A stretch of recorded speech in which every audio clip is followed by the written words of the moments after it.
When I got hit with that knife, I got hit in the stomach right where the knife, but it knocked the breath out of me. And the guy that stabbed me cut his hand, and I had all this blood over my jacket. And I was holding, oh my God, I'm stuck. And come on, let's go. And grabbed me, and because Tyrone hit him, boom, stabbed, dropped him. And we got outside. So you have to get away from there. And we got outside the building, bam, they blew the whistle, closed the building. And now they're searching everybody in that building.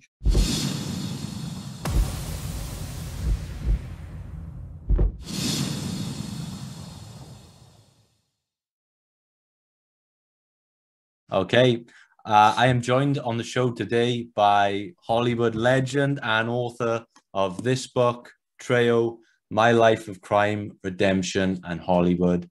Danny, welcome to the Freedom Pack podcast. Thank you. Thank you, and God bless you. And I was, where are you at? You're in London? I'm in Wales in the UK. Oh, okay, in Wales. Wow. Have you ever been? No, I've been a few places, but I'd love to go to Wales. Oh, of course, you're welcome anytime on behalf of my country. So I read the book. I thought it was an absolutely phenomenal read. Really enjoyed it. There were so many stories in there that are just mind-blowing, to be honest. And one of the places I wanted to start is you mentioned your relationship with your uncle, Gilbert, and, you know, the lessons you learned from him. And you said that without his lessons, you may not have survived prison at a young age. So what were those main lessons that your Uncle Gilbert taught you that helped you survive prison? Well, you know what? I mean, Gilbert taught me how to act when I went to juvenile hall. You know, don't back down. You know, the minute somebody says something wrong, just sock them. You know, just make sure you sock them first, because all you're going to do is go to the hole, you know, but if you don't, then something bad might happen. But if people knows you're not somebody to mess with, they leave you alone. And so I started building a reputation of being somebody you don't mess with way back in juvenile hall. And people talk juvenile hall, camp, youth authority, prison. Your reputation follows you. And it's good to have a bad reputation in prison. You know what I mean? And it's, you know, you always protect anybody that's weaker than you, and people see that. Because if you're protecting somebody, that means you're pretty tough. You whether you are or not, if you can fake it, that, yeah, no, I'm protecting this kid. It's like, well, wow, then he must be a killer, you know, so that's what we did. Like, we protected a bunch of kids, and it seemed like people seemed to stay away from us.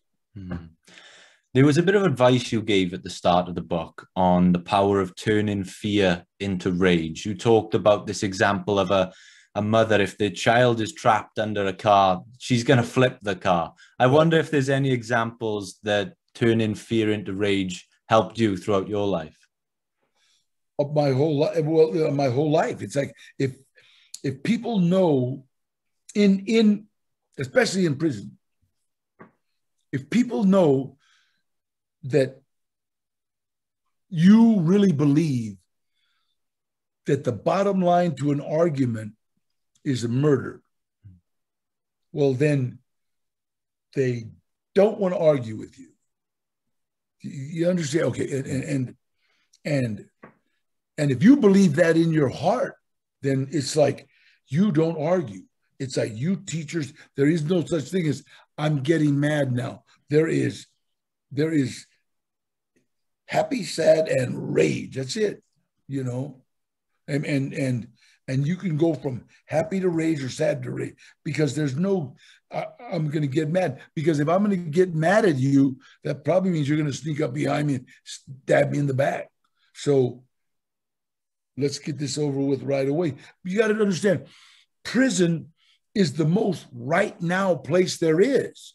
There's no future. There's no past. It's like right now. You can die because somebody you didn't know didn't get a letter or got a letter. You know what I mean? I mean, he can just be running down the tier, see you and stab you. It's like that quick. So that's where the term "I got your back." You know, when you're talking to somebody, like right now, we're talking, I got your back. So I can see what's going on behind you. You can see what's going on behind me. That's prison. Wow. This was the best part of the book for me. I loved these early prison stories and how you dealt with that at such a young age. And there was one part where you mentioned, you know, you were almost under the threat of, or you thought you may be under the threat of the death penalty at one point. I can't imagine the emotions that go through someone's head at that point. How did you even begin to process that possibility when you first thought that? You know what? When I was sitting in the hole, I remembered a movie. I forget it. Angels with Dirty Faces. I forget the name of it, but it was a East Side Kids. It was about a gang in New York, and they were like these little gangsters, and they had a hero in the neighborhood. There was a tough guy. He was going to the chair, and they were all talking about he'll spit in their eye, and he'll say, "Come and get me, coppers." And then Pat O'Brien has to come and tell him, "Nah." He went out like a little bitch. He was screaming, yelling, pissed his pants. And I remember just asking God, if I have to die, please let me go with dignity. Let me die with dignity. Don't let me, you know, and I will say your name. I've made a deal. I'll say your name every day, and I'll do whatever I can for my fellow inmate. I remember saying inmate because I thought I was never getting out of jail. And by the grace of God, there was a DA reject. The DA rejected it, went to Sacramento, and they looked at the case and threw it out because the witnesses all said, your mother did it. I saw your dad come over and hit him with a hatchet or whatever. You know, that's big stories. The DA rejected it and said, let the prison take care of it. So that was Cinco de Mayo, 1968. When I got out of the hole, I started saying God's name every day and doing whatever I can for my fellow inmate. And August 23rd, 1969, Mad Dog Madden, the parole agent that was on the parole board, said, we're going to give you a chance to spread your wings, Trejo. Give us back a life sentence. Bring us a life sentence so we don't have to deal with you anymore. In other words, we're kicking you out so you can bring back a life sentence so we don't have to play this game with you. I fooled him. I never looked back. I got out August 23rd, 1969, and I've never looked back. I've never stopped saying God's name, and I've never stopped doing whatever I can for my fellow man and inmate. Yeah, it was these stories that really fascinated me. And you talk about the right now of prison. And there's one point where you say you were 21 years old and, you know, you said to yourself that you might die here and get 1 hour of sleep that night. How did you power through and where did you get perseverance to keep going every day? Well, you know what? It's like prison gives you the ability, your senses get like unbelievable. Like you can be asleep and people can be running past your cell, running past your cell. Somebody stops, you wake up. It's just, if you're going to survive, you get in touch with the vibes of the prison. You know when something's going to go down because of the vibe. You understand what I'm saying? Yeah. And that's how you survive. I got your back. It's like you're always like watching. You're always looking. You're like a shark. You're always, you don't stand in one spot too long. You stand with your back against the wall. There's all these things that you kind of, they're instincts, And it's amazing. I'll never forget that one to where people are running back and forth in front of yourself. But the minute somebody stops, hey, what do you want? You know, oh, no, it's cool. And then they'll take off, you know, because they understand you. And that's how you survive, knowing, hey, you better stay awake. Yeah, I love how sort of open and vulnerable you are about all the topics in the book. I mean, you're very open about, you know, drug addiction, and you say at one point that heroin was my escape hatch. Yeah. What was your escape from? Everything. I had an angry dad. I had a mom who had secrets. I had a habit, a heroin habit. You know, it's so funny. It's like heroin is an escape, but the only problem is that you can escape from everything else but heroin. You know, it's like I don't know how to say. How do you let go of a tiger? You know what I mean? Yeah. You know, you let go, I'll eat you. You know? So, and the only way I ever kicked heroin was in jail. Yeah. Wow. Was that through just not having access to it? Yeah, exactly. Wow. Just kicking cold. Do you wonder where you could have ended up if it wasn't, you know, for jail and not being able to access it? If you had access to it all the time, do you worry that you never would have kicked it? I'd been dead. Wow. I'd been dead. That's simple. It's like it was my uncle, my hero, my mentor. He died of an overdose of drugs, and he had, I think, $13,000 in his pocket and drugs, and he had died of an overdose. You know, so he had everything, and the only way you can beat heroin is not use it, is not get near it. And it's funny. I was talking at a school, and this one kid, little smart ass, I said, you know, I've never seen a successful drug addict. He said, well, what about Chapo? You know, Chapo was there. What about him? Well, you know, he beat it. You tell him he's buried. They have to pump him sunlight. He will never see the sun again.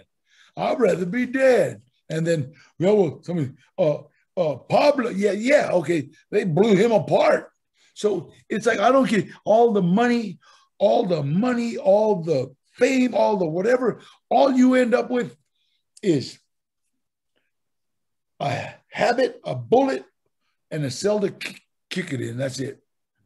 That's what you end up with. When you were younger, you talk about how you were sent to these camps to, instead of serving your sentence, you were set to do meaningful work. You fought fires, and those were institutions. Those were camps for juveniles. They used to have them. They don't have them anymore. They would sentence you to go to camp, and you would fight forest fires, but that was your sentence. Yeah. You understand? I thought that was the smartest thing in the world, except for the intellectual Mexicans got together and said, well, that's cruel and unused, but no, it isn't. Teaching suckers how to work. You know, I mean, literally a lot of the guys that went to those camps ended up in forestry. You know what I mean? Working in the forestry. And one of the reasons why we're having so many big fires now is because our job was to clean those fire breaks. Our job was to make sure we cut out the fuel, you know. You said that it sort of gave you your first sense of self-esteem. Well, how did it do that for you? What was it? Was it the meaningful work behind it? You know what? Let me tell you, you know, we would be driving in a truck with big fire going, right? And some lady would come out, please, my backyard. And it was so cool to jump out of that truck and like, build a big fire break around her house. I loved it when she would come up with a cup of coffee and go, here, you want some coffee? And then she'd wink. Like, yeah, whoa, whiskey, you know what I mean? It had whiskey, a little shot of whiskey. So, but you know, the people loved us. It's like, wow, you're saving somebody's house. We were working on the Sacramento River once when it was overflowing, and it was raining, right? And we're at 2-3 o'clock in the morning, and we're sandbagging, putting sandbags and these little old ladies, they come up with their rain gear and stuff. Here's some hot coffee, and they give you that wink, and I think, Grandma, go on. I got it. Whoa, God, that whiskey will warm you up so good. And but it was just like you were a hero to them. They didn't know you were in prison. They didn't know you were in jail. They just knew you were trying to save their houses. And that was like, wow, I'm a hero. You know what I mean? A light going on. Hero. Well, in the world we live in today, I think that a lot of kids or young adults anyway, they're all in a rush to try and get rich and famous and achieve all this success. But would you encourage the youth to seek out meaningful work at a young age, to really learn what it is, to really learn those lessons? Yeah, that's a good point. It's so funny. It's like, because I've worked. I mean, I've thrown a shovel full of dirt at an 80-foot flame. A giant redwood tree on fire, and I'm throwing a shovel full of dirt at it. I know what spitting and a dirt comes out, and you blow your nose as little rocks, and I know what that is, and work. So when I'm on a movie set and everybody's complaining about too hot, and they're tired and I'm working hard, hey, try throwing a shovel at an 80-foot flame, And yeah, it's funny because a point I was doing a film in Miami, Florida, and it was so hot that the girls would do a scene cut and have to change a blouse because it was soaking wet. There was just so much humidity, right? And I'd do a scene, I'd take off my shirt and I wouldn't put it on till the next scene because I didn't want to get so, and I wouldn't complain. Everybody was, it's too hot. We ought to, you ought to break us. We'll do this later. And the director was looking at me and he goes, okay, Trejo, what's your beef? You know what I mean? And you're like, you want to, and I pointed at some guys on a roof, working on a roof. Yeah. And they didn't have somebody bringing an umbrella. They didn't have somebody holding an umbrella over them, or letting them change shirts. These guys were like soaking wet or no shirt, and I said, I've done that. And he goes, God, I wish I had 5 more like you. And I understood because I've worked. I've worked. We did a scene in the desert, a movie in the desert, and everybody was like whining and complaining. Then there was like almost a riot on the set, and I had a blanket on the floor. I had sunscreen on. I had what do you call it? Suntan oil. I was laying down. I just got sunscreen on my face because you can't get too tanned. Yeah. So I just had, what are you doing? Shit, we're in the desert. Might as well get some sun. Everybody else crying and whining. Wow. So in a way, you've got these two worlds. You've got, a Hollywood actor with, comes with all this notoriety, this glamour, this glitz. You've got, prison life. They're like two opposite ends of the scale, but it's almost like that life helped you in this life. Absolutely. I think that life was a character study in the characters I was going to play. And you know what, really, I'm still pretty tied to prison. My assistant, Mario Castillo, we work for the lifers program. So we've got like 5 or 6 lifers, the guys that have gotten out of prison after doing life, like 35 years, 30 years, 29 years. And we're, finding them jobs and trying to get them situated. They have nobody. You do 35 years in prison, your family's gone. You know what I mean? Your kids don't even know you, so we try to just get them back with their families, and Mario's doing a hell of a job. So we're still pretty tied into prisons. Amazing. Yeah, and it is those prison stories in the book that I really sort of gravitated to and enjoyed the most. There's so many great stories in there. There's one where you mentioned that you used a magazine under your clothes to prevent yourself from getting stabbed, and then, you know, not too long after, that guy was dead on the floor, and you were, you know, you were removed from that state, but you were laughing and joking with a friend. Does prison sort of create a thick skin like nothing else in the world can? Because to go from that to that emotion, that seems... Hey, you know what? You have to make everything funny or humorous, because prison will drive you crazy. Prison will drive you crazy. It'll drive you. You have to kind of become somewhat of a psychopath by yourself. You know, somewhat of a not caring. And it was funny because when I got hit with that knife, I got hit in the stomach right where the knife, but it knocked the breath out of me. And the guy that stabbed me cut his hand, and I had all this blood over my jacket. And I was holding, oh my God, I'm stuck. And come on, let's go. And grabbed me, and because Tyrone hit him, boom, stabbed, dropped him. And we got outside. So you have to get away from there. And we got outside the building, bam, they blew the whistle, closed the building.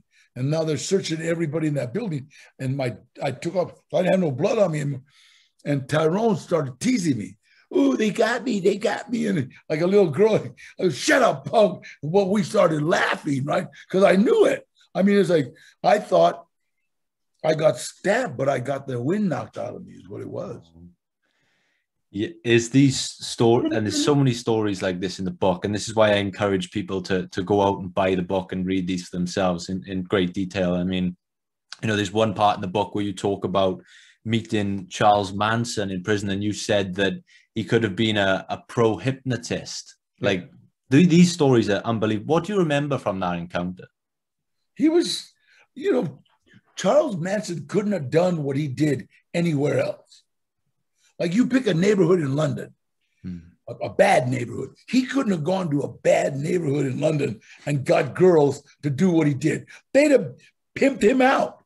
I mean, and I have no disrespect to Charlie, but he was what, 5'5" or something, and he wasn't like a thug, you know what I mean? And the girls he got, they were all broken. My friend George Perry was up in Frisco and in Oakland when that was going on, Haight-Ashbury and hippie shit and all that, right?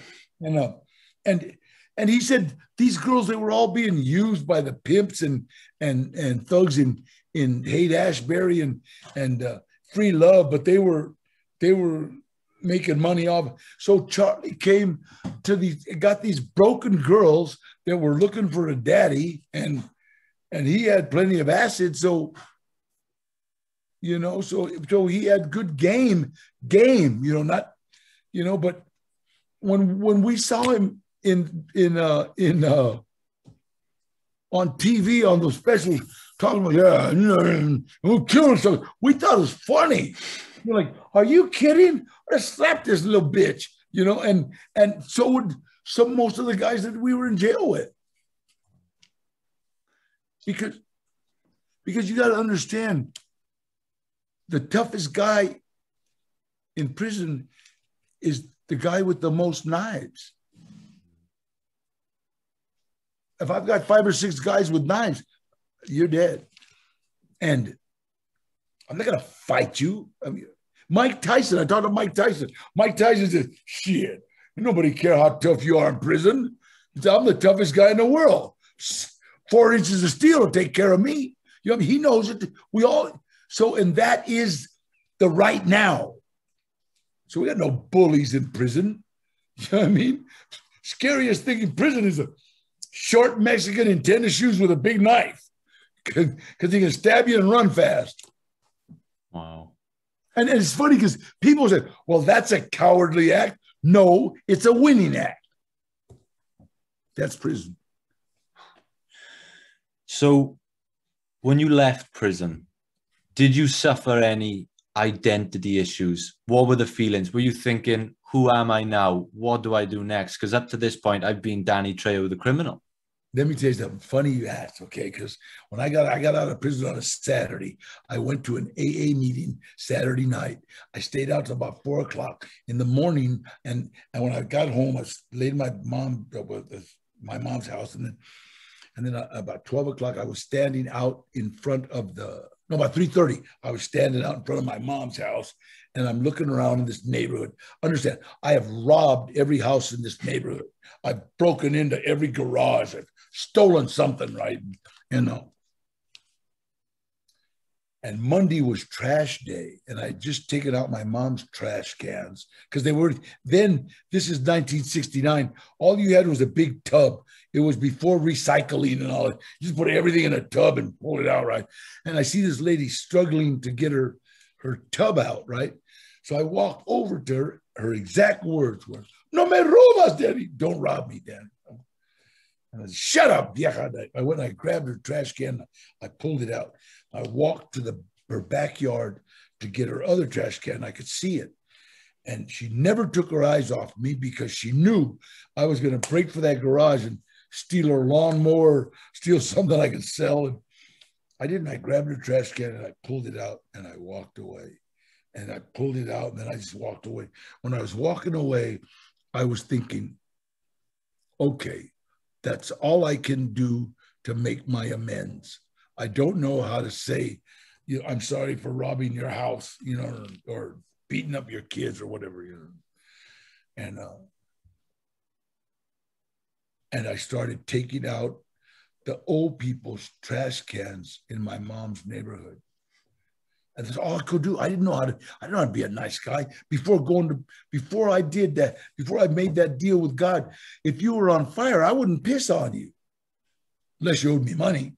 You know what I mean? I wasn't a nice, and I had to learn how to be this nice guy. Hi there,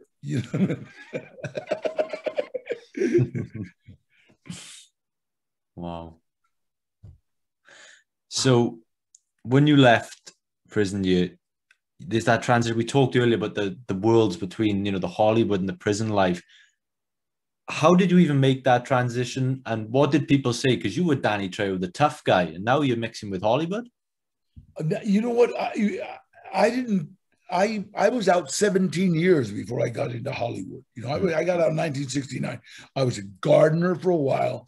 I was first I worked in a wrecking yard. Then I was a gardener, and then I had a gardening business. Then I was a drug counselor. I was a drug counselor for about 16, 17 years, and then helping one of the guys that I was helping, I got into Hollywood. He got me in as an extra, and I walked onto a movie set of a movie called Runaway Train.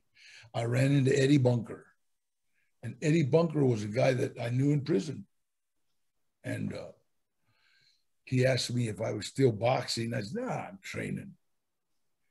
Yeah, and he said, "We need somebody to train one of the actors how to box." Now, as an extra, they give you $50 cash. Did I tell you this story already? No. And they give you $50 cash, and don't tell the IRS, okay? But it was cash money. So shit. And if you worked overtime, you got like $80 for one night, So, and Eddie said, "Danny, are you still boxing?" I go, "No, I'm not boxing. I train." He said, "We need somebody to train one of the actors how to box." And I said, "What's it pay?" And he said, $320 a day. And I said, "How bad do you want this guy beat up?" I thought he wanted me to beat somebody. I wasn't making $320 a week, And so he goes, No. Actor's really high strung, Danny. You can't hit him. He might sock you. I said, "Eddie, for $320, give him a stick. Are you crazy? I've been beat up for free." I started training an actor named Eric Roberts how to box for the movie Runaway Train. And the director, Andrei Kozlowski, this Russian, saw that I could handle Eric. So, because Eric was a movie star and they're hard to handle. And the guy they had cast to fight Eric in this movie was another pretty boy. So it was like because Eric is prettier than his sister. All right, so they battle of two pretty boys. It didn't look right, and then Eric wanted to wear these tight shorts. And Eric, you don't wear tight shorts in prison. No, but these are. So anyway, he wore the tight shorts, and so then Andre saw that this didn't look right, and Eddie told him, "Looks like two bitches fighting. What are you talking about, man?" And so Andre talked about contrast. He was Russian aristocrat. Contrast. He went to Eric. Ooh. Then he went to the guy that they had casket. Ooh. And then he goes to me, goes, contrast.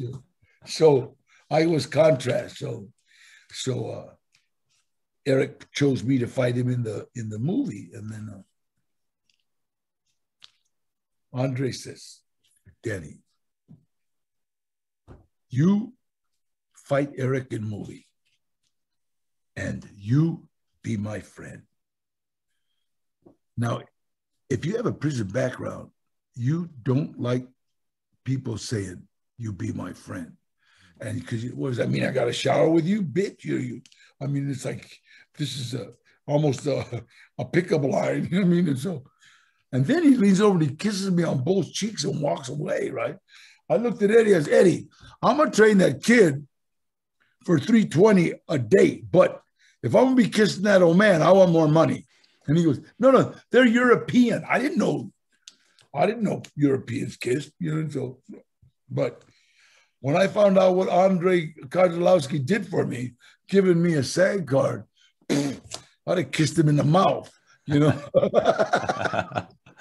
I mean, and we became awesome friends. But he didn't understand because he says I was over at his house. Me and Eddie were over at his house, and he was making us borscht, tomato soup, I think. But anyway, borscht, and he was saying, I don't understand American actors. I don't understand. Fuck you, and go to their trailer. We don't stand that in Russia. And I thought, I know, you shoot a sucker Russia. I mean, it was like, but we have movie stars, and movie stars do that shit. That's like, I won't be called a movie star. No, I'm an actor. I'm just an actor, man. I'm not entitled to anything but a free meal. Mm. I love that. And there's one quote about your acting career that you say in the book. You say that my film career is simply a vessel that helps me amplify a message to a wider audience. What is your message? My platform. I go to schools, I go to juvenile halls, I go to prisons, and I say, you know what? Drugs and alcohol will absolutely ruin your life. Education is the key to anything you want to do, anything. And I got to tell you this. They listen because they know I've sat in those chairs, So, and I've been to some of the toughest schools in LA, in Los Angeles, in California, and teachers have tried to get the auditorium to be quiet, and they're and then I just walk on stage and it goes quiet, and it's like not because of Danny Trejo, but because of the guy from Heat, Desperado, Spy Kids, Blood In, Blood Out. They want to hear what that guy has to say. So God's given me that platform. That's what acting does. I'd love to finish on one quote I've got here written down of yours. You say that everything good that has happened to me has happened as a direct result of helping somebody else. Everything. Can you give us some examples on that? I helped Mario Castillo, and he saved my son's life. My secretary, Mary Matico, saved my daughter's life. Wow. Everything good that is happening. I did a low budget movie that for a favor, and it ended up a trilogy, and I ended up meeting a producer named Ash Shaw, who saw that I like good food. I don't eat processed food. I won't eat fast food. He said, Danny, why don't you open a restaurant? And he brought me a business plan. I've got 7 restaurants right now.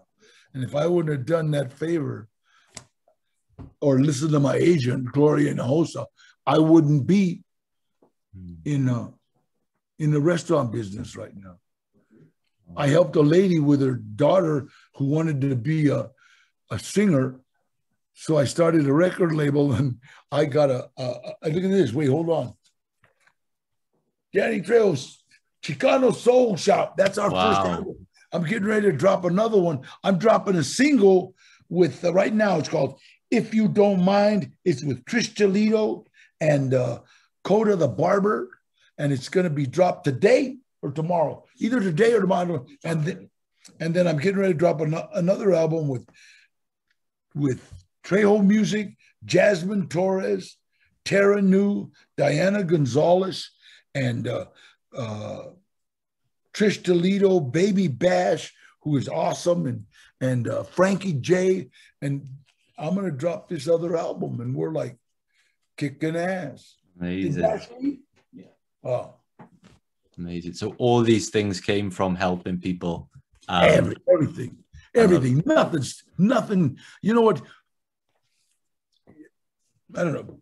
People that get stuff just don't appreciate it unless you work for it, unless you do something for it. And that's me. I guess I've been turned into a Johnny do-gooder, and I love it. Well, all the lessons, messages we talked about today are all detailed in this book, your new book. Tell everyone where they can get it, why you wrote it, let them know where they can find it. God bless you. Yeah, you know what? You can find it. Where can you find it? It's available everywhere right now. All good bookstores, Amazon. Amazon. I wrote it just because I wanted people to know that, especially women, it wasn't your fault. Women have a built-in, it was my fault. You know what? Some of you pick broken men. I was broken. The women that tried to fix me, they blame themselves. At that time, I was unfixable. Now I am. So if you want to. Well, Danny, thank you so much for writing the book. I thoroughly enjoyed it. I'm sure everyone will. And thank you so much for this interview. It's been an absolute pleasure. And I hope the rest of your day and your media duties go well. Thank you. Thank you so much. God bless you, man. God bless you too.